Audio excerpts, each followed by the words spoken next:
Пакуль у Беларусі ідзе анамальная спёка, махляры ўзяліся за Наталлю Качанаву. У Магілёве затрымалі гараджаніна са зброяй, у Гомлі жыхары скардзяцца на дзіцячыя пляцоўкі, жудасная знаходка ў Віцебску, а ў Менску да канца лета зачыняць важны мост праз Свіслач.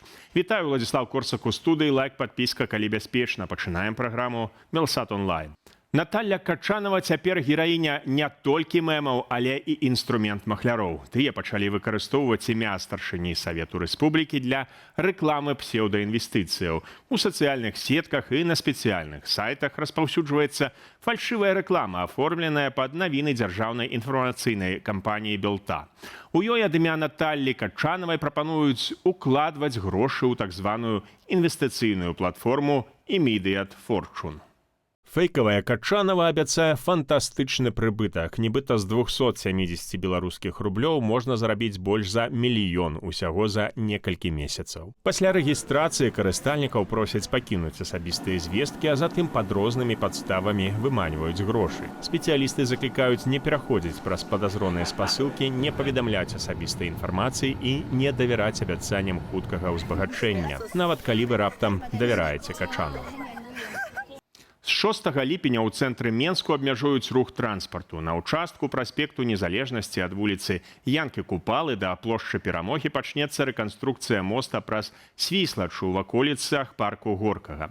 Для асабістага транспарту праезд будзе закрыты. Грамадскі транспарт працягне курсаваць у звычайным рэжыме. Аб'езд арганізуюць па першым і другім транспартавых кольцах, а таксама па прылеглых вуліцах. На мосце плануюць правесці рамонтныя работы і абнавіць дарожнае пакрыццё. Абмежаванні будуць дзеяць да 30 жніўня.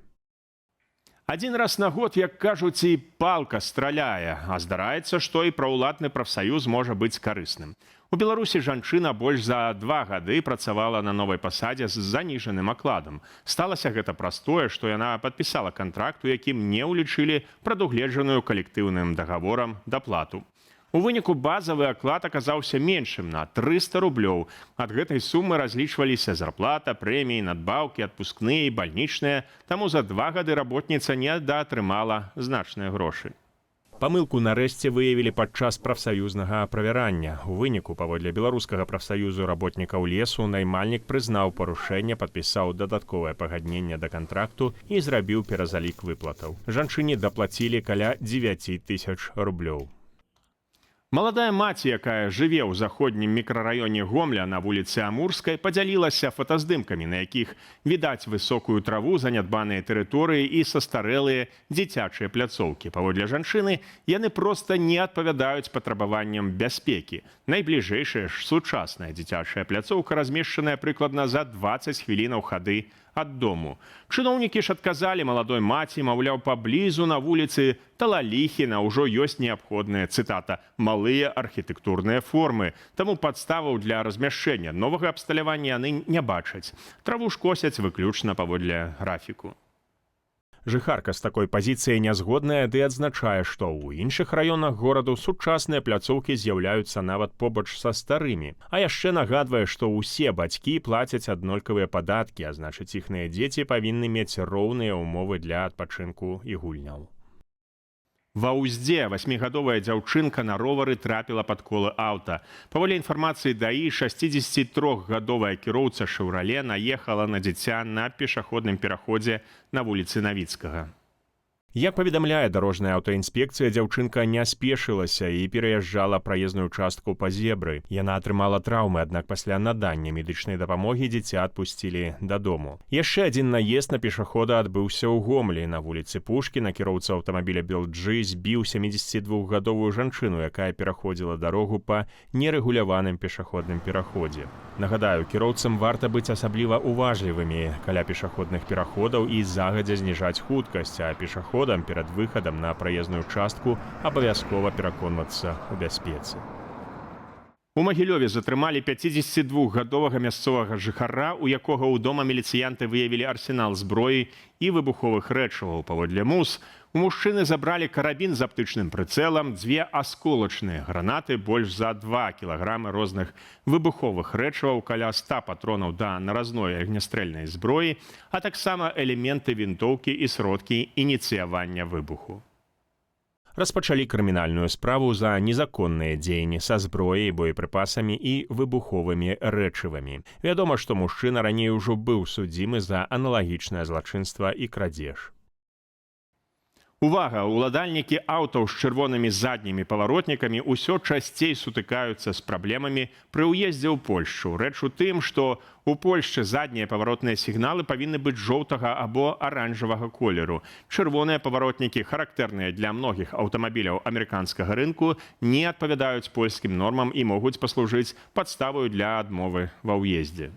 Нават калі такі аўтамабіль перасячэ мяжу, падчас дарожнага правярання кіроўцу пагражае штраф. У польскай паліцыі адзначаюць, што такая канструкцыя, як у амерыканскіх аўта, можа ускладняць іншым удзельнікам руху правільнае ўспрыманне манеўраў аўтамабіля. Каб пазбегнуць праблемаў, уладальнікам рэкамендуюць загадзя прывесці светлатэхніку ў адпаведнасць з еўрапейскімі патрабаваннямі. Жахлівая знаходка на віцебскім смеццесартавальным заводзе. На канвеернай стужцы работнікі выявілі пакет з целам немаўляці. Вядзецца расследаванне, прызначаныя неабходныя экспертызы. Гэта ўжо не першы такі выпадак на Віцебшчыне. У 2020 годзе цела нованароджанага знайшлі ў смеццевым кантэйнеры ў Віцебску. Следству тады ўдалося ўстанавіць вінаватую жанчыну, а ў 2022 у Віцебскім раёне расследавалі смерць нованароджанай дзяўчынкі, цела якой знайшлі ў вясковай прыбіральні. Ды ў выніку выявілі, што дзіця нарадзілася жывое, але са спіртам у крыві і памерла ў выніку механічнай асфіксіі ў той самай выграбной яме. Міністр замежных справаў Польшчы Радослаў Сікорскі адрэагаваў на выступленне кіраўніка Расіі Владзіміра Пуціна перад выпускнікамі вайсковых ВНУ. Пуцін заявіў, што на Захадзе разумеюць, калі з іх тэрыторыяў будзе ўдар па Расіі, то Расія нанясе ўдар у адказ. Паводле міністра Сікорскага гэта гучыць як анонс правакацыі. Міністр заявіў, што чакае нападу на тэрыторыю Расіі пад чужым сцягам, на які Пуцін потым, так бы мовіць, адкажа. Сікорскі нагадаў, у жніўні 1939 года гітлераўскі Абвер зарганізаваў быццам бы польскі напад на радыёстанцыю ў Гляйвіцы, каб атрымаць падставу для вайны. На Беларусі ідзе анамальная спёка. Паводле прагнозаў, у канцы чэрвеня ў краіну паступіць трапічная паветраная маса. Найбольш высокія тэмпературы чакаюцца на паўднёвым захадзе краіны. Там 29 чэрвеня паветра можа прагрэцца аж да 39 градусаў. Ночы таксама будуць вельмі цёплыя, не ніжэй за плюс 20. Найбліжэйшыя ж дні варта чакаць да плюс 33 градусаў.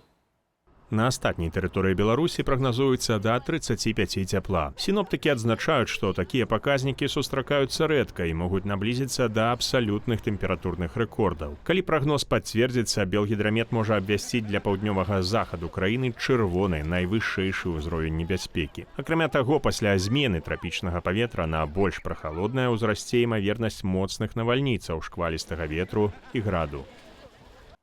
Як думаеце, ці вялікая імавернасць убачыць у беларускім парку удава на выгуле?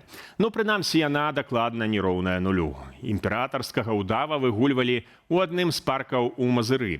Без каментара.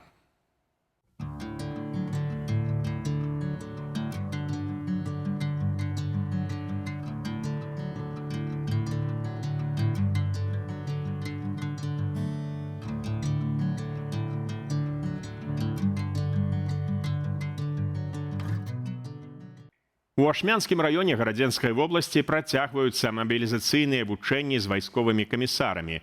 Ваеннаабавязаных выклікаюць у ваенкамат, каб праверыць уліковыя звесткі. Збіраюцца выклікаць каля 2000 чалавек.